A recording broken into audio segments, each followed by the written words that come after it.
Hello, this is Johnny Lee with ePanicButton, and this session is being recorded. What we're going to be covering is the end user training for the ePanicButton for the Alamo campuses. A little bit about myself. I've done workplace violence prevention for about 14 years now, and previously I was with the Asheville Police Department. I was also with the state of North Carolina as the workplace violence specialist, where I did all the university and community colleges trainings on workplace violence prevention. So did a lot of programming there. Broadly, what we're going to do is we're going to talk about how to use the ePanicButton, sort of the technical side, and then also we'll touch on the de-escalating, the diffusing skills that could be part of the process, whether you're the person originally dealing with the perpetrator or if you are a responder responding to the scene. This gives you a nice little snapshot of what the program is all about. Over on this side, you could see the information for the sender. So if you are the person in danger or needing help, there are 3 ways to activate. There is the mouse click method. When you hover over this red icon that sits in your notification area by the clock, there'll be this scroll up of these buttons, and then you can just click on it with your mouse. Also, each of these buttons has a corresponding hotkey, so you could use your keyboard to set it off as well. Now, I don't know if your campus or if you individually will have these, but they're these optional hardware pieces if you'd like. It's just a USB plug and play, plug it in, and it'll mimic the hotkey stroke. Well, you have to program for it to do that. But as soon as you've done that program, it's the same thing as if you use the hotkeys. So if you're in trouble, you've got 3 ways to set that off and choose which button that you would like to send off. I'll talk about the differences between the 2 buttons in a little bit. But if you do any of these 3 actions, then we've got 3 types of messages that go out. There's the pop-up alert, emails, text messages, and emails. Now the pop-up alert will go on top of the computer screen, whatever you're doing. So if you're working on your email or if you're working on a spreadsheet or presentation, it'll pop up in front and it'll flash and beep as well. So you'll get a sound with it as well. You could also be getting a text message, you know what that looks like, and you may also get an email, you know what that looks like. The thing is, it may depend upon your role whether you will get the messages and how you will get them. So you may be getting all 3 or just one of them. It all depends upon your role as a responder. And so you may be told to just stay out of the area or to go into lockdown, or you may be requested to respond. In addition, law enforcement or your campus security will be able to know the level of the seriousness of the event due to which button was pressed. So again, depending upon the situation, you may have a low-level concern that just needs some local support, and that might be one set of responders. But security, if the sender clicks security, that goes to a different set of responders because it's an escalated, more serious type of incident. So a little bit more about setting those off. Please understand I've looked at the current settings that you have, and it may change from there. What buttons you have and what hotkeys you have may adapt, and then you'll be informed by your administration. Another point, I don't know who's on the program right now, but you may or may not have the program installed on your computers yet. If you have, then you could see what I'm doing similar on my demonstration, but it may be that you're pending to get the program installed, and then you'll learn now how to handle it. Initially, you're going to have 2 buttons. You've got the yellow button for low-level concerns, like you have a difficult situation, an irate person, you just need a hand. And then the red button is for more serious concerns, as if you're threatened or there's a presence of a weapon, and then the response protocol would be different. About that, as I mentioned, you could use the mouse click, and I'll demonstrate this in just a little bit. You can do the mouse click to have this rise up, and you just click this with your mouse. Or again, there's the corresponding hotkeys using your keyboard. Regarding the keyboard, here's a little tip. If you are being harassed or bothered by someone and maybe they're staring down your neck and breathing on your neck and staring at your screen, you may not want to do the mouse click method. That would they'll be like, hey, what's those buttons for? Why did you click that security button? So you could discreetly use your keyboard, such as saying, oh, you're looking for something up, or if they're looking for a certain person that's not present, you could say, well, let me check their calendar. You could pretend that you're typing something and then discreetly set off the hotkey combination. One note, if you set it off, it may be certain buttons have this or certain buttons don't, but if you press the button in any which way you do it, you may have the send delay option, which basically prevents any false alarms. So if you're worried about clicking it by accident, there may be this window that pops up that gives you a 10-second countdown that lets you either cancel it or to actually send it like right now. Or if you let the countdown expire, like it goes all the way down to 0, then the messages will be sent automatically. Now for the receivers, please understand that when you get it, I'll show another window in a second, but when you see this window pop up on your screen, you're able to confirm that you received the message by clicking the check mark. What that does is on the sender's computer, the person who sent it, you remember this red circle down there? It'll then turn to a green square. So you know for certain that someone actually pressed this button or click this button to change your icon.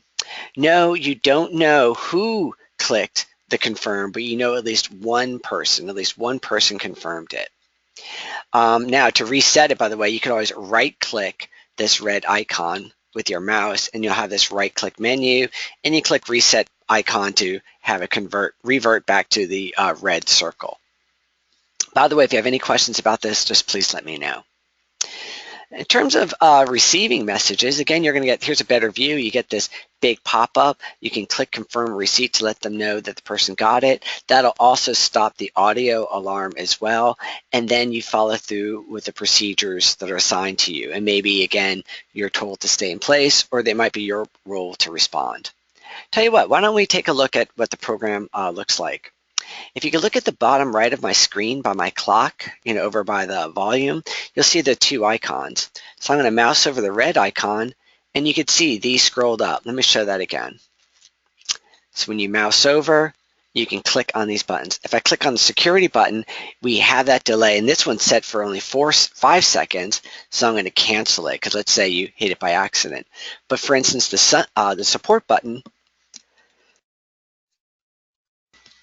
excuse me, does not have that send delay, and it's sent out automatically. Now, if you want to know, I can show you what it looks like when you get the alerts. Here's a view of mine right here.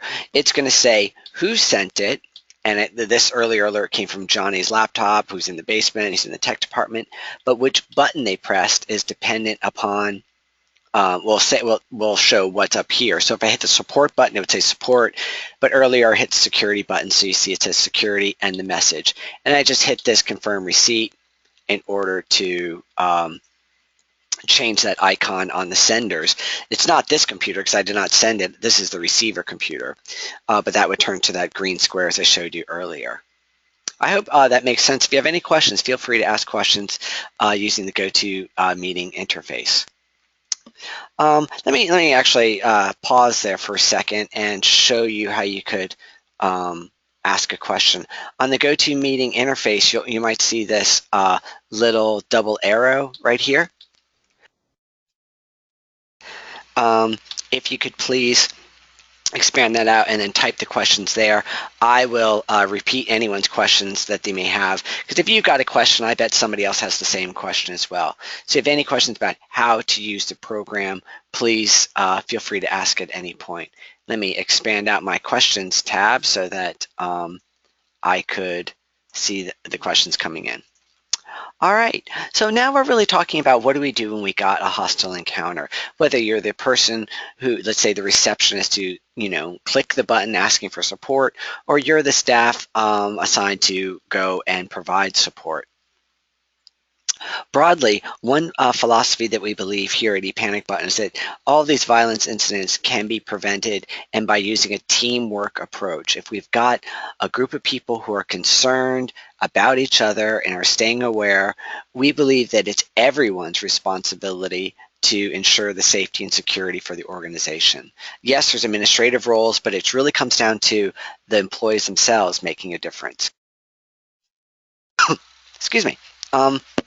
One of the things you can do immediately right now for your workplace is make sure that you have a safe workplace. Are there any potential weapons? Are there any things that could be used such as heavy staplers, letter openers, scissors? You know, very often you may have a student or a visitor who gets upset about some bad news. They didn't intend to get angry. They thought they were going to get what they wanted, but because they didn't, they respond in a negative, inappropriate, or violent fashion. Remove any potential weapons that may be there. Another thing, as you look around your office, what are the possible escape routes that you have? You don't want to be blocked in, especially if you know you're going to have a hostile encounter or a difficult meeting. Think about where you're located. And of course, you want to be close to your computer so you can set up the panic button. But at the same time, you want to make sure that you're not blocked in. Have your back to the door. Don't have the subject or the potential perpetrator blocking your escape. Now, it may be that on this training, or maybe one of the individuals responsible for responding. Very often with the lower level support button, that might be something that colleagues and supervisors can help with, and it's not really a security matter just yet. It may be that you're selected due to your geographic location because you're nearby, but also you want to think about who is really good at handling a crisis, those with people skills, because you want the ability to intervene and defuse the situation so it doesn't escalate. Broadly, here's the task, whether you are the sender or whether you are the responder. There's three things that are kind of constantly evolving. It's not a chronological 1, 2, 3, but more of a being dynamic, being aware of what needs to be done at the moment through your constant assessments. The first thing you're going to do is you're going to assess, and that's a continual thing where you're always judging the state of the potential perpetrator, the environment, and yourself as well. Look at your strengths and your vulnerabilities. I know you think about doing an assessment or a review or trying to determine this person's dangerous, but what we're really doing is seeing is the situation dangerous? For instance, what's your backup? Are you down a long, dark, deserted hallway, or are there lots of other employees around that could intervene and provide support? That's going to change how you handle the situation. Now, naturally, especially for low-level concerns, you want to diffuse, which broadly entails providing support, helping the individual, while at the same time setting very clear boundaries. And we're going to go into detail with that in a little bit. However, it may very well be that you realize that you need additional support, whether that's contacting campus police or getting other coworkers. Be aware that when you do your assessment, you may determine that additional support is required. Now, some thoughts about if you get that pop-up, if you're assigned to respond to the situation. Remember, please, to hit that confirm so you can let the sender know that they got it and they're on their way. And then you may want to communicate with other team members. If you know who else is responding, texting, talking with them, maybe bumping into them in the hallway so you come up with a plan on how to respond. Obviously, 6, 7 different people all coming in from different directions to converge on a situation could complicate the situation. So some coordination is advised. This sounds kind of strange, but the reality is that you can't really change another person's attitude or emotional state or perspective. You can only do that to yourself, and you can control yourself.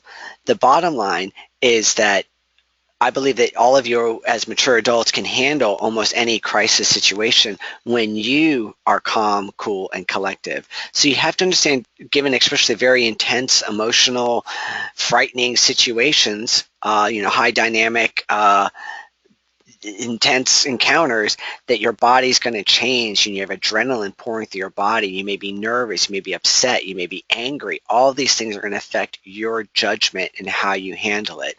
You've heard that description, it takes two people to tango. It really takes two people to be in a fight. Your role in that encounter is really vital in how you respond. I know we're trying to de-escalate them, but making sure you are not escalated is vital. So just be aware of that. Here's one little tip that I just wanted to put out there, that um, when I'm in a difficult situation, encountering a tough individual or circumstances, I think about someone I respect who's good at handling tough situations, and I just pretend that I'm them. It's a great little trick. I'm sure sometimes in your life you felt overwhelmed or confused or just at your wit's end. Well, I'm sure there's people in your life that you respect and admire and go, wow, they're really good at handling situations. Just pretend that you're them and imagine what they would do. It's sort of faking it till you make it scenario, but it actually works, and it's helped me out in many situations. Again, talking about that adrenaline and talking about how you respond, please understand that your body's going to be geared for fighting. And if someone gets hostile and abusive, especially they're harassing one of your coworkers that you like, and you don't want them feeling intimidated, you might get angry, or you could certainly be frightened as well, and you want to just leave the situation or appease the situation. And both of those things are wrong when it's done out of desperation. Sometimes it might be the appropriate thing to try to disarm them. It may very well be the appropriate thing to flee, but you always want it to be done in a controlled way.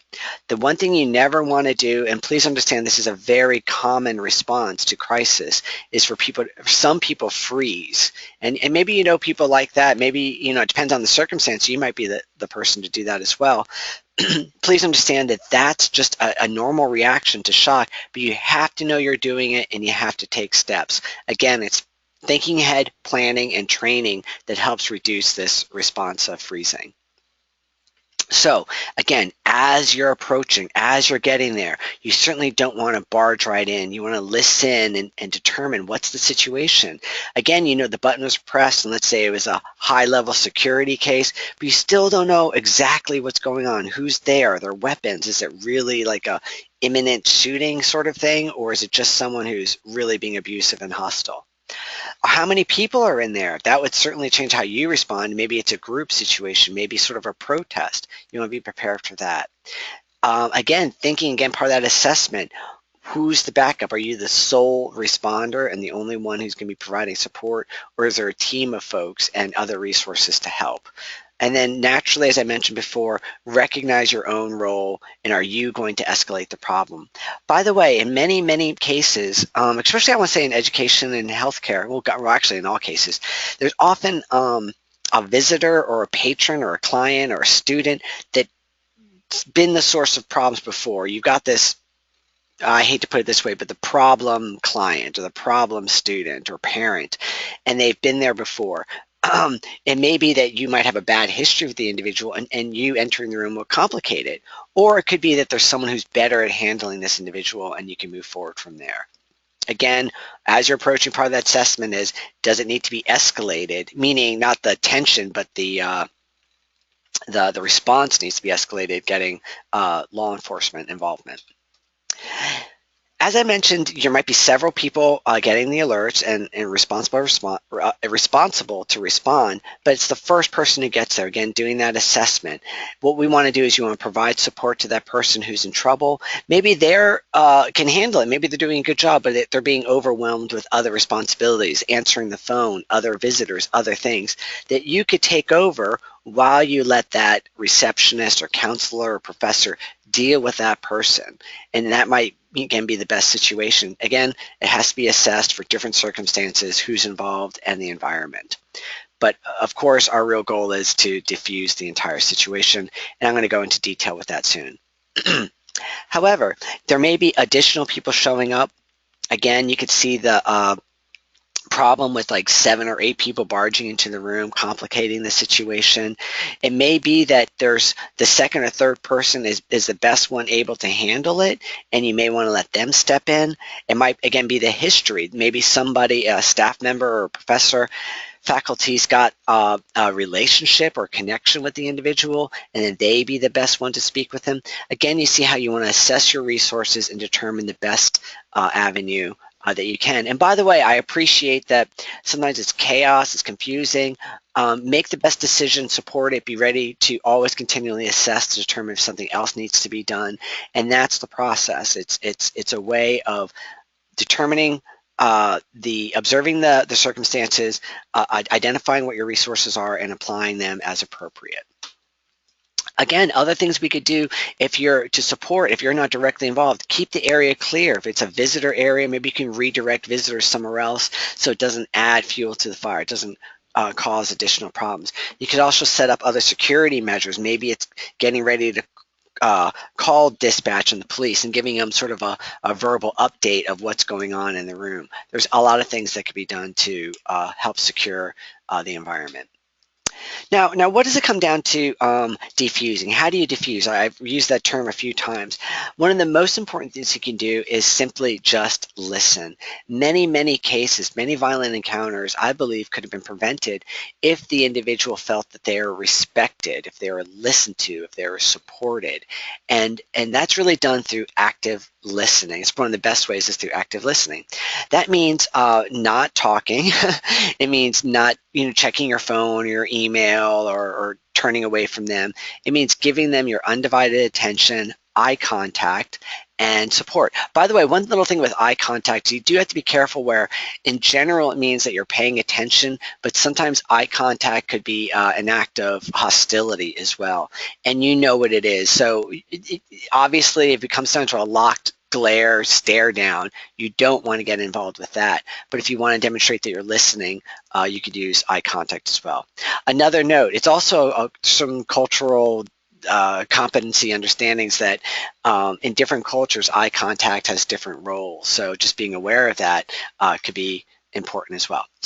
When you listen, well, it means listen, but when you do talk, very often instead of answering their problem or showing what they've done wrong or telling them how to fix things, first identify what they're going through. Just take a moment to say things like, let me see if I get this straight, or if I understand your problem correctly, and then identify what their issue is, identify what they're feeling, what they're going through, and that's what they're really looking for. A couple points. One is by confirming and clarifying the problem, you're going to meet a faster resolution. Like make sure you understand the problem in order to fix it. That's obvious. However, just the fact that you're really listening, the fact that you helped identify what they're going through goes a long way in building rapport with the individual so that they feel like you're actually working with them. It's the whole win-win situation, not you just telling them where they messed up or how they forgot how to fill out a certain form by a certain date. Here's a quick little tip, and this is especially true if you're working with youth, if I may say, with younger folks. Especially from a dynamic of a young person and a figure of authority. If the individual has an audience, whether it's their friends or family, or it could be strangers like other people in the lobby, they have their respect and their dignity to defend too. They're not just upset about not getting a financial aid package or being failed, flunking out of a class. It's more about their face, their reputation in front of their peers. And so you have to recognize that's going to be adding fuel to the fire as well. You could remove the audience, have them, go somewhere else and get support in another place, or you could remove the individual and not, make sure you're in a safe location. But if you talk to them privately, very often you'll see that they'll change their tone. It's a pretty interesting dynamic. Broadly, when we talk about providing support or setting boundaries, what we're talking about is the carrot and stick approach. They have a grievance. There's a problem. There's something that they're not getting. Help them get to that point. What do they want? Show them if they follow this path by being polite, civil, not yelling, cursing, you can help guide them towards what they want. But if they're inappropriate, if they're threatening, if they're abusive, then they have to understand that there's going to be consequences that they don't want, such as being asked to leave, being expelled, being charged with something. But be very careful. I'll talk about this later with setting boundaries. Be very careful not to be threatening them, but just present the options that they have available to them. One little note, and this is a curious little point. This is hopefully you might find this interesting. There's a guy named Sean Smith who is a guardian angel in New York, and he wrote a book called Surviving Aggressive People. And he identified, and I've thought of this, I came up with this too, and I have another colleague who um, writes about this too, use different terms, but it's the same concept. When we talk about aggressors, there's often two types. The desperate folks are sort of like you and I, average people who are having a hard time. Maybe they have poor coping skills, but there's health problems, financial problems, relationship problems, emotional issues, mental health. What they don't want to be aggressive. They're just really at their wits' end, and this is the way they are just lashing out. Often, if you can do the active listening, providing support, you're going to see that they appreciate it and they may calm down. I've had people say, look, I'm really sorry about the way I acted. I've had a hard day. And then they recognize what they did was inappropriate. This is very different from expert aggressors, where they don't really care that you're listening to them, supporting them. They're just trying to get what they want. And often they will be testing boundaries, what they could get away with. And they'll be using a lot of different methods. And especially with the most obvious one is what they might use: hostility, intimidation, and threats. And it's very, very contrived. It's very controlled. They know what they're doing and they're seeing what they can get away with. With these individuals, it's setting boundaries very clearly, which is the best way to deal with them. Now, as I mentioned before, with the desperate folks, provide support. I don't know what you do or what your job is with financial aid, or you're a professor, or somehow you're dealing with someone who's upset. The main thing is provide them that support. They may not want to be upset. They may not want to mess with you, but they're feeling like that they are really at their wits' end and need something done. Be that support for them, which may involve thinking outside the box, not breaking the rules, but finding ways to help them meet their needs. However, on the opposite side, again, this is true with those desperate aggressors who may not be aware of how inappropriate they're being, and then especially with the expert aggressors who know what they're doing and they're seeing what they can get away with. You need to set clear guidelines. Some people, as I mentioned earlier, like when they encounter a hostile encounter, they want to flee, they want to run away because they're frightened, and that has a danger as well. And I'm sorry, it's not that you're going to run away, but you may give in. That's the same thing. If someone's upset and you apologize and you give in to them, give them what they want, they're learning how to take control of you. And that's just as dangerous as fighting back with them. If you push them and start getting aggressive with them, that could lead to violence just as easy. When you set boundaries, let them know what they're doing that's inappropriate, very specifically, and then establish the consequences. So specifically, you don't want to say, calm down or knock it off or you can't act that way. Say things like, you need to lower your voice while you're in this office, or we do not allow cursing here. You're right in my face and in my body space, and you're standing up, hovering over me. I need you to step back, please. And if you're not able to, then we're going to have to end the meeting or call security, or your likelihood of being enrolled is diminishing. You get my point. But the thing is, you don't want to set it as a threat. Just be very careful that you don't want to say, if you curse again, I'm going to throw you out of here. That's a threat, and it's also pushing your authority. There's certain individuals that do not respond well to that, and you're most likely about to, encounter a hostile response. One very important note regarding establishing consequences or setting boundaries is you have to enforce them.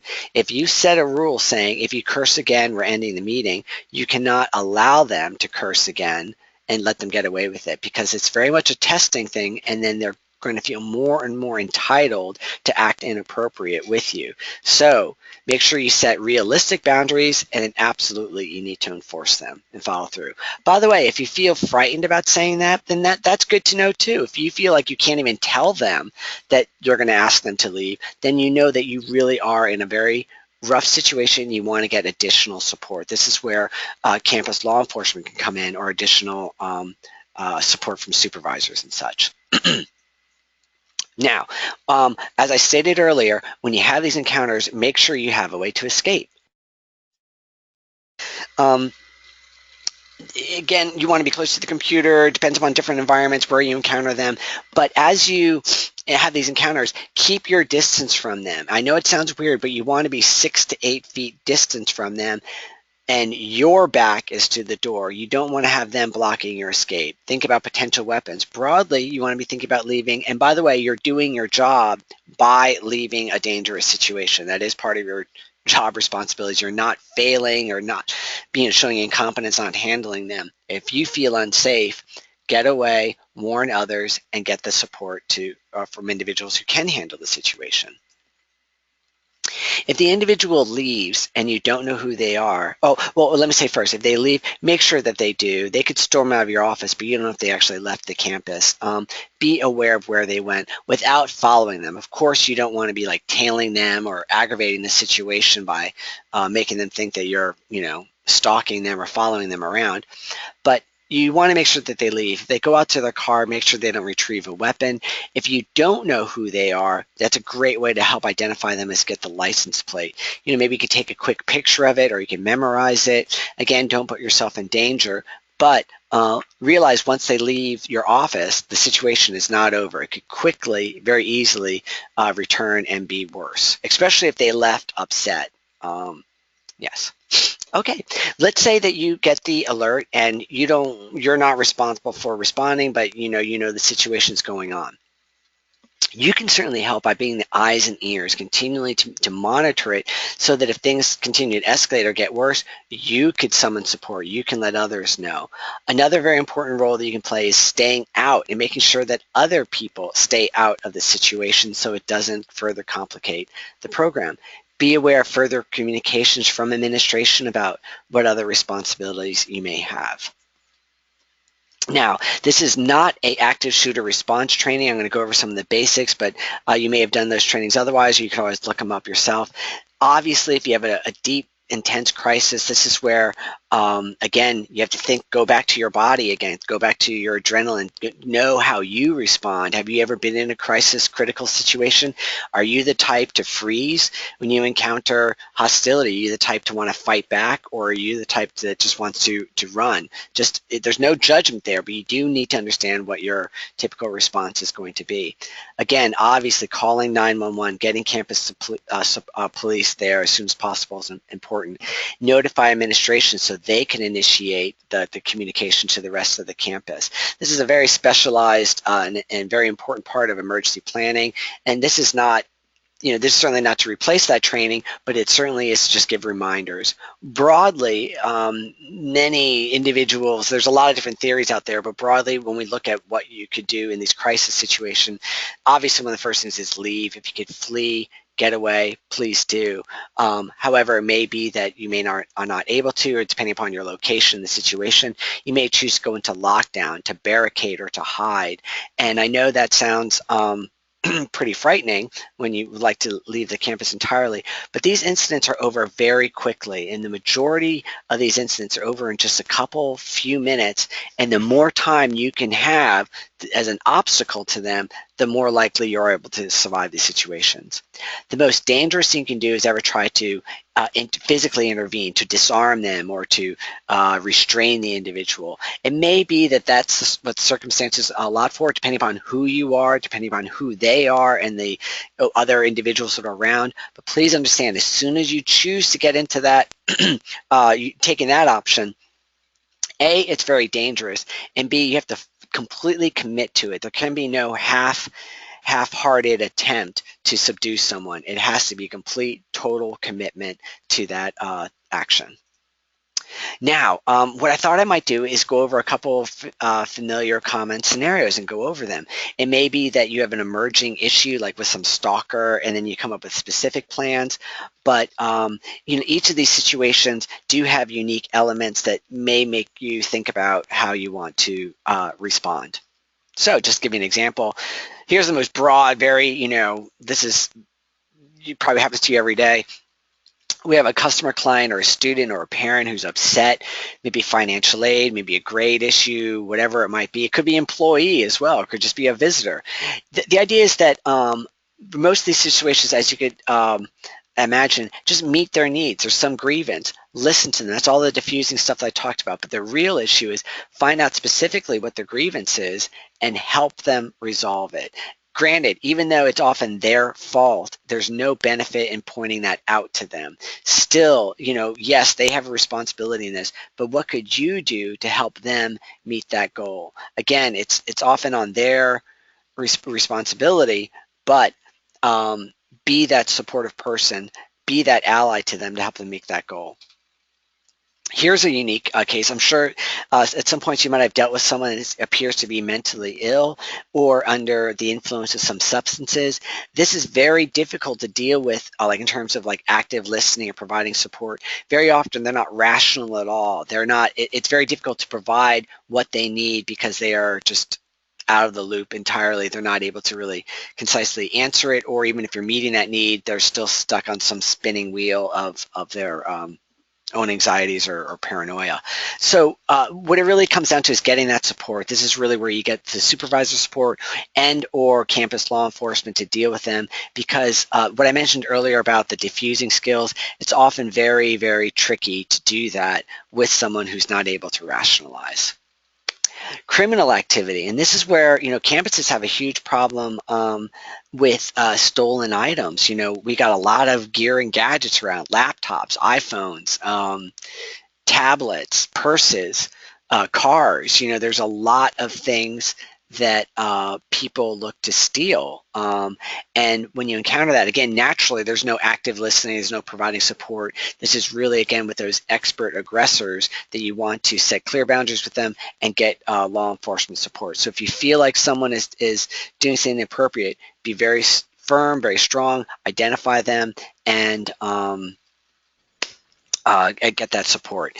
One thing you can do is this little habit is to identify, I'll talk about this later, but make sure you're able to identify and describe the individuals as best you can. Here's something that's an emerging issue we're seeing more and more of, and we're talking about like the flash mobs, about protests. People who come in and take over an area, and they're pretty demanding. Again, my response is it's you can't really work with them directly in that moment, whether active listening or providing support. Often their demands it's something that you can't provide right now, and sometimes they're not even realistic. This is, of course, naturally is contacting law enforcement and administration, because it really takes a coordinator, larger response. Again, contain it as you best see fit. Do not confront them. Do not try to engage with them. Do your job, even if you find them offensive or they're being hostile towards you. Getting in there, trying to disrupt them, take down their signs, or have them physically removed, getting physically involved could be a very dangerous situation. Let law enforcement respond to these incidents. Something I do quite a bit of work around is domestic violence or dating violence that occurs, whether it's to the faculty, staff, or students.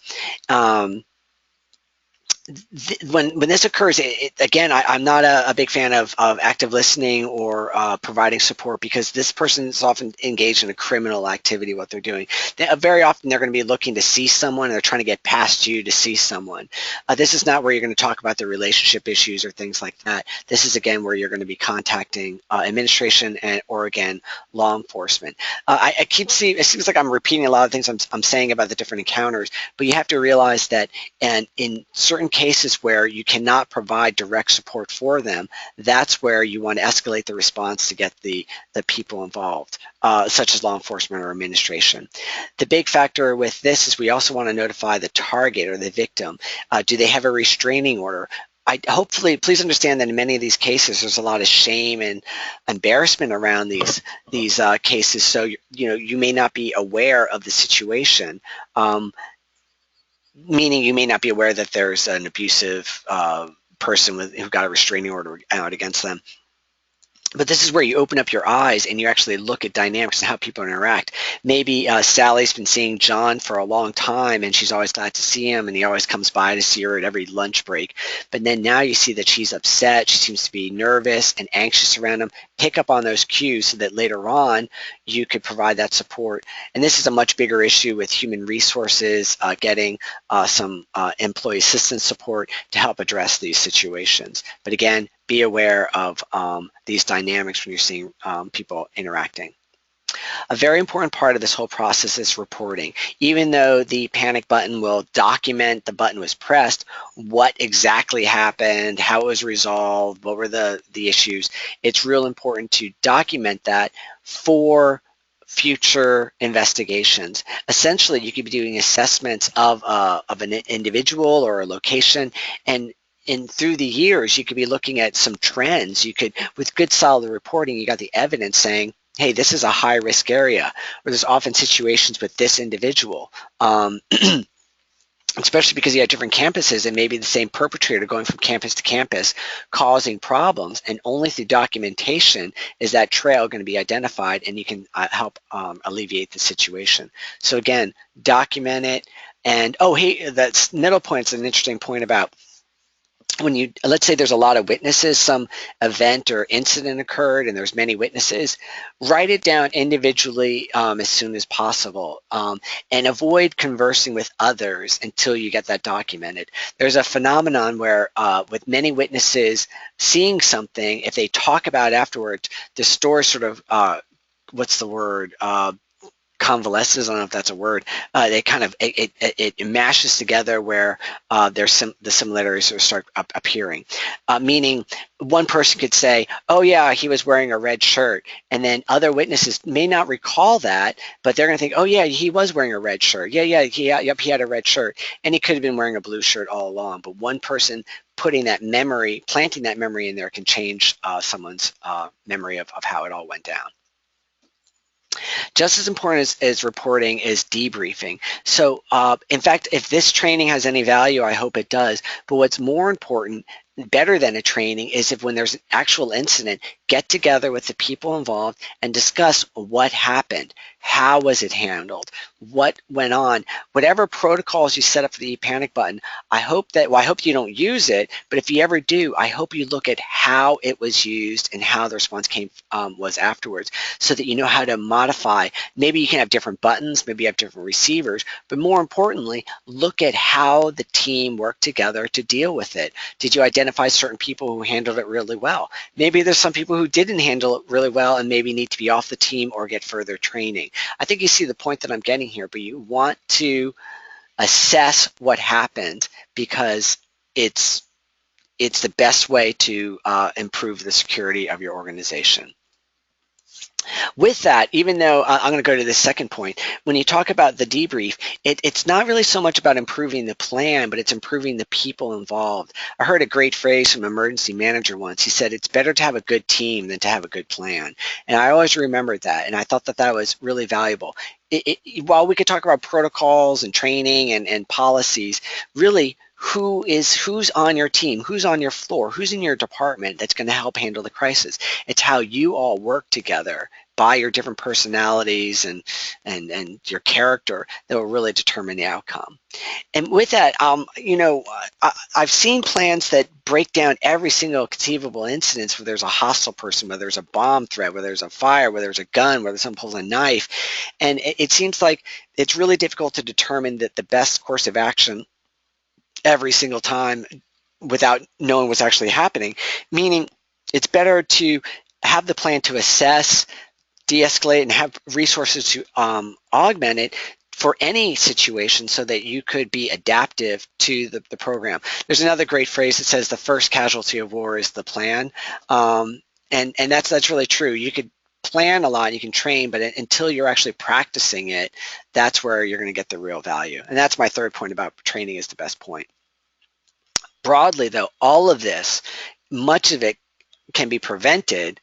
Most of it can be prevented, much of it, by good awareness, by being aware of your surroundings, aware of what's going on. This is basic crime prevention. Is I'm guilty of this, but like, get off your phone when you're walking to your parking lot.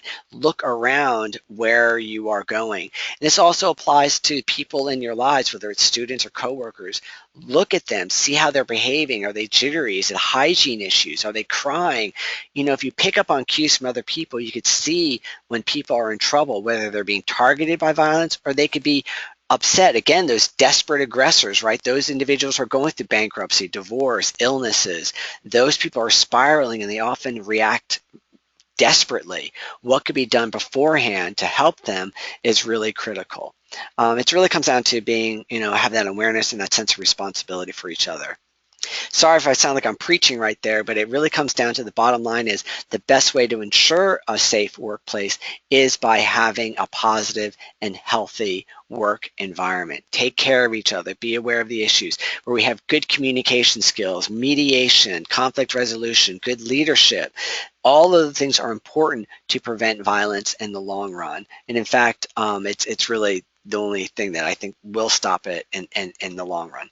So folks, thank you so much. Again, I don't know if you had comments or questions about what I stated, or you have questions about how the ePanic button works. If you expand out that little ePanic doohickey thing, you'll see the questions tab, and you could ask me a question. And again, I bet other people will as well. All right, I don't see any questions. I may pause for a second, see if there's anything else you need. As I don't hear anything quite yet, what I'll do is close the program. I'll stop the recording. And please, I know if you have any questions later on, you can always email back to that email that you got from the GoToMeeting link, or contact your administration that knows how to contact me. I'd be glad to help you maintain a safe and healthy work environment. Oh, is this presentation available? Yes, I did send this presentation to the administration, to the police chief, and I'm also doing a recording right now, and I'll provide that to them as well. So, oh, you're welcome. Thank you very much. Thank you, everyone, for being part of this, and I appreciate the compliments, and I hope you all stay safe. Doing great work out there. Oh, wait, there's a question, so I'll wait for that. Again, as you can see, you can expand out this tab, and then you can hit questions. Yes, and then the question is, will you have a list of attendees and registrants? And yes, I'm providing the organization who logged in and who registered, and I'm going to do that next. So good question, and I'll sure let them know. Oh, you're welcome. So thank you. I hope everyone has a great day. And the summer is winding up, but I hope you're still able to enjoy some of these nice days. So thank you, and take care. Bye-bye.